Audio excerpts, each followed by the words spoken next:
How did Octavian transform Roman Republic into Roman Empire? Viewers, if you don't know, then watch today's video till the end. So viewers, let's go to the topic.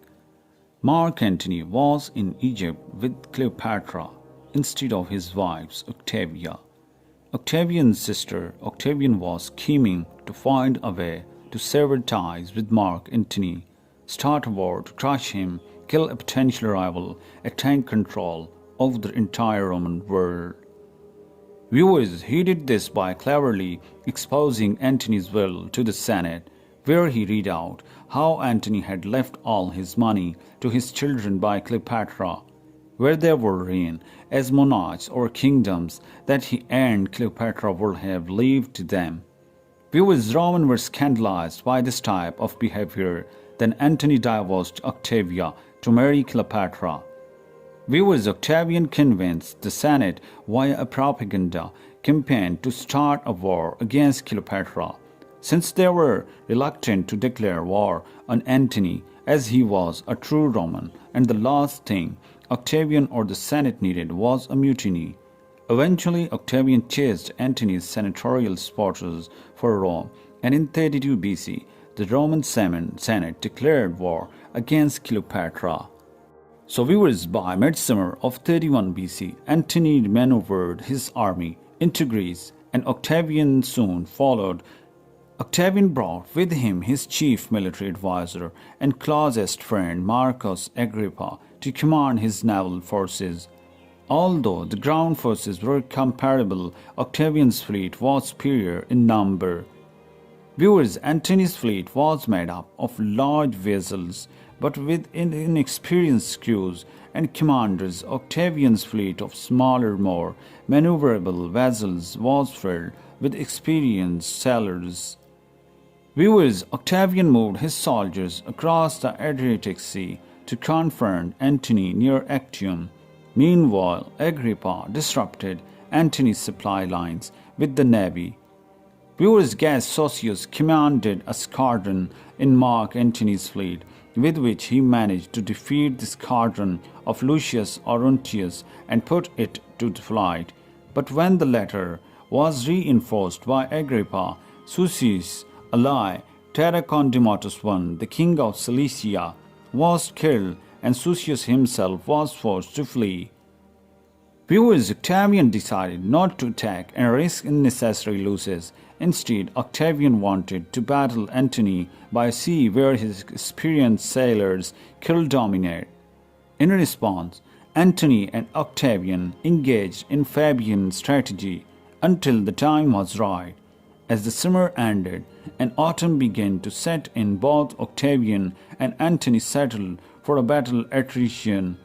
The strategy of delay paid dividends to Octavians as morale sank and prominent Romans deserted Antony's cause. However, despite this, Antony was still able to maintain the loyalty of the legions. Viewers, the first conflict of the war occurred when Octavian's general Agrippa captured the Greek city and naval part of Methone. The city had previously been loyal to Antony. The fighting had been brutal, but in the end, Agrippa's hit-and-run tactics were successful. On the contrary, Antony's veteran cavalry won most of the skirmishes on land. Although Antony was an experienced soldier, he did not understand naval combat, which led to his downfall. Antony moved his fleet to Actium, where Octavian's navy and army had taken camp.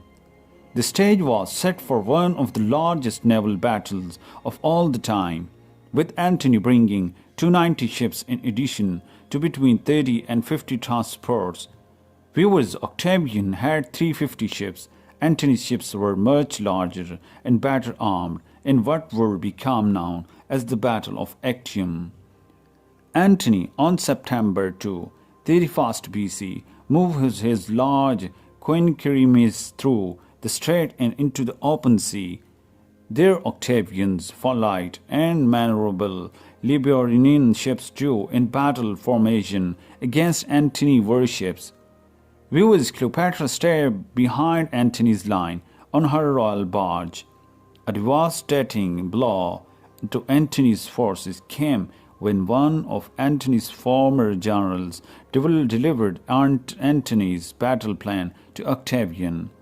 Antony had hoped to use his biggest ships to drive back Agrippa's wing on the north end of his line, but Octavian's entire fleet stayed carefully out of range.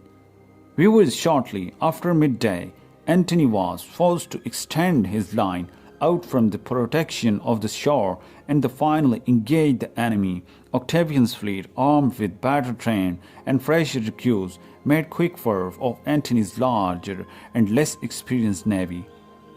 Viewers, Octavian soldiers had spent years fighting in Roman naval combat, where one objective was to ram to enemy ship and at the same time kill the above-deck crew with a shower of arrows and catapult-launched stones large enough to dissipate the main. As the army stood on either side of the naval battle, they watched as Antony was being outmatched by Agrippa.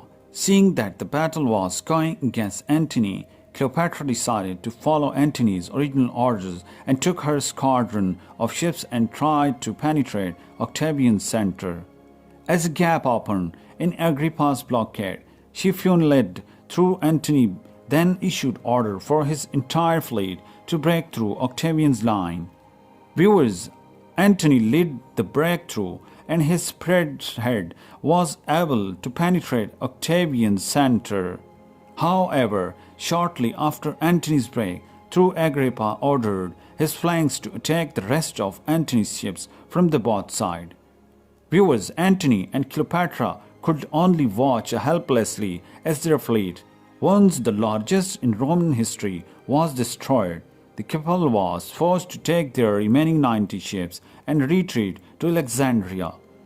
Upon seeing the destruction of Antony's fleet, his legions decided that they would try to meet up with him. However, after losing control of the sea supplies for Antony's legions ran thin, after a week the commanders of Antony's land forces, which were supposed to follow him to Asia, promptly surrendered their legions without a fight. By the end of the day, Antony's entire fleet would lie at the bottom of the sea, and the Roman world will have witnessed the largest naval battle in almost 200 years. That's it. Viewers, in our upcoming video, we will tell you more about this war and we will tell you who